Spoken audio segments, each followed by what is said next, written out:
Hi, I'm Owen, instructor at Swordwin Historical Swordsmanship, and today we're going to talk a little bit about swords and how to choose them.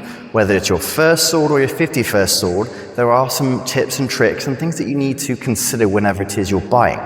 So first of all, I'm going to start off by looking at an actual sword, right? This Landsknecht Emporia Messer with a very lovely scabbard, which I'm going to dispense with for a moment. I got this one because it is modeled on historical designs and it is a good representation of the messers in the source that I study, which is Le Kukner. Now obviously, if I'm going to be fencing with friends, I don't want to be hitting them with this thing, right? So you also have to pick the correct sword for the job, right? You need to figure out what you're going to use it for, what source you're studying from, and last but not least, do you like it, right? Do you enjoy the look of it, the feel of it? Does it speak to you? All right, now I love a good messer, yeah? So I got this bad boy, and I quite love it. It's great for cutting, but I also wouldn't want to spar with it. Also, incidentally, it has the option of an extra to get a very lovely scabbard to go with it. I'm being quite careful because it's quite sharp.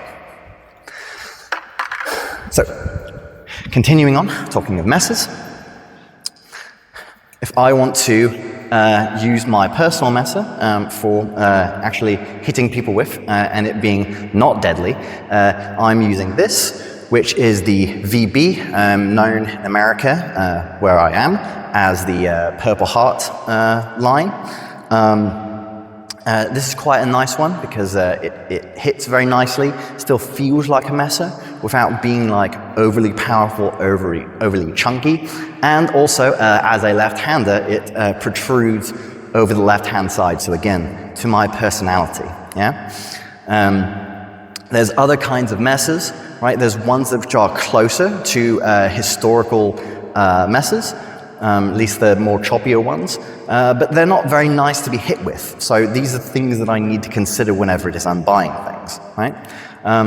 So also, going off on other messers, you have other options like so, where you want more of a wood line, right? This is more in line with some others because that's very plasticky. It does the job, right? But it is not completely historical, and for me that's fine, right? I just needed something which is usable. This one also is very similar to the one that I have there, but a slightly different design in that it has these nice wooden bits, and it also has a pommel, which not all of them do historically. But again, if it speaks to you, use it, right? And it's not usable for me because it's for a right-hander. Now, lastly, in terms of messers, we have this Krieger armory here, which I have dubbed the Barbie's Dream Messer, which perhaps encapsulates the third kind of criteria that you're looking for, which is, does it speak to you, right? And let's not underestimate the importance of that, right? This thing is fun, it's still maneuverable, still feels like a messer should, has plenty of lovely flex in the blade, right? And is fairly safe for your partner, does not hit too hard, right?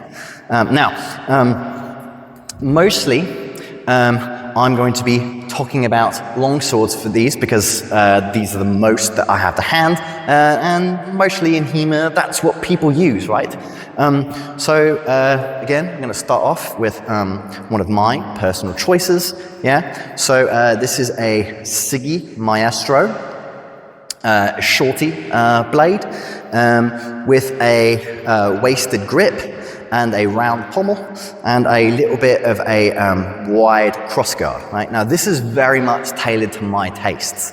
I like having a little bit of a shorter grip, a little bit of a shorter blade, because it fits in more in line with what I'm looking at historically. And you have to remember that people's swords back in the day were more tailored to them, right? You're not necessarily having these factories just churning out the same model over and over again. So we have to have this take this into consideration whenever it is we are purchasing our swords, right? So this one is, as I say, a little bit on the shorter side, which I like for the historicity, and also for how it kind of fits with the way that I like defense. It helps me to be a little bit stronger in the bind. And of course, I like this wheel pommel, not just for the looks, but also because for me, it helps me kind of orientate the blade easier for my edge alignment as I'm swinging the sword around.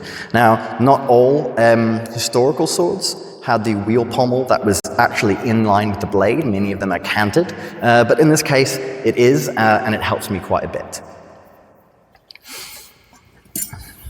Now, another one, which is a personal one, another personal one of mine, I promise these are not all mine, is the Siggy, excuse me, I just used the Siggy. This is the Reginier shorty. As you can tell, I like the shorter blades. This one has the more popular kind of scent stopper pommel here. This is typically what I use for tournaments. You know, you can tell because of this tip that I've got on here. This is kind of what I like to dub as the Toyota Camry of feathers. Pretty much loads of people start off with Reginiers because they're easy to find.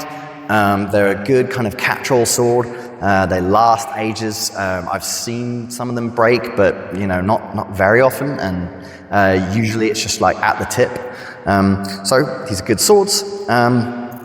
Like I say, the only thing that makes this a little bit different from me is that the blade is a little bit shorter. Going off and sticking with Reginiers, this is another one which is the Reginier Standard. And as you can see, as I hold these, this one is a little bit longer than this one. This is kind of a good like tournament standard, right? Lots of people use these. This is kind of the catch-all, right? This is like the proper, Toyota Camry, and that might be the Toyota Camry Mini or whatever. Right, moving along, I have a Krieger longsword here. If you were looking for something that has a little bit more of a sword look to it, right, has a little bit more flair, right, maybe something like this. But this is still fine, right? It's still fine in the thrust. It is pretty safe in the thrust, doesn't hit terribly hard, does not have the kind of artificiality of the shield as some other swords do, and it looks pretty, right? It looks quite nice.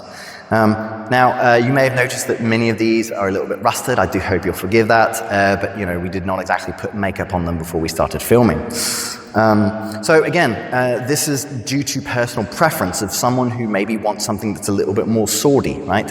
So take this into consideration as well. Do I want to have a shield, right, on my sword? Do I want a shield that's kind of protruding out like so?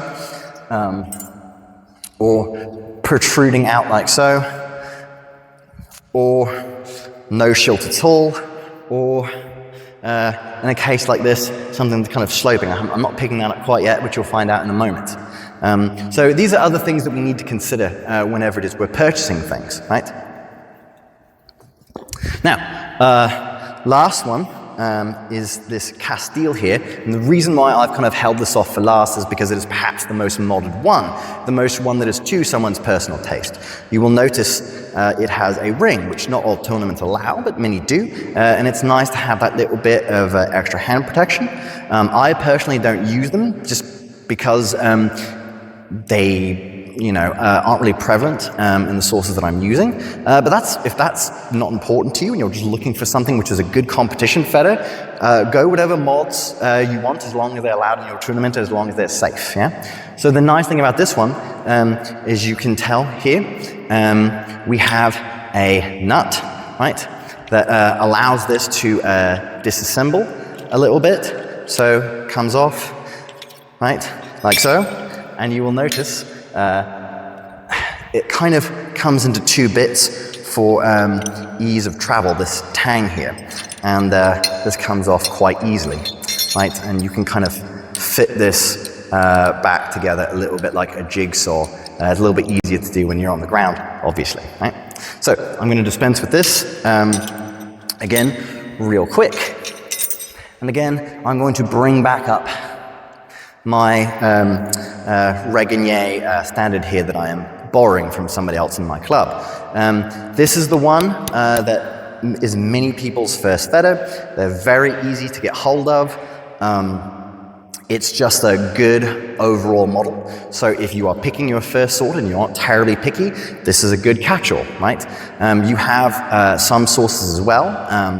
Well, you have one source in Vardy that tells you to have your sword that goes up to your armpit, which in this case it does.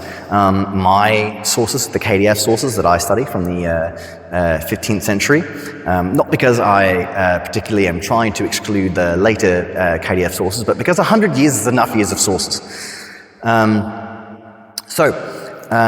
This is kind of a good standard model for what you were going with, if this is what you were looking for, just a good standard. But once you sort of have an idea of what you want, if you're not terribly bothered about weighting and you want something that's a little bit of a higher quality, then I would suggest going with something of a little bit more high quality, or something that you prefer more, right? Which is why I very often use my Siggy here, right? That comes with all these modifications that are very much to my taste. Or the Castile down there, which is again very much to need and taste. So bear in mind all these factors when choosing your sword. And if you want more ideas about what sword may work for you, talk to your instructor. And if you live in Charlotte, come to Swordwind and ask one of us. Remember, consensual violence only. Thank you very much.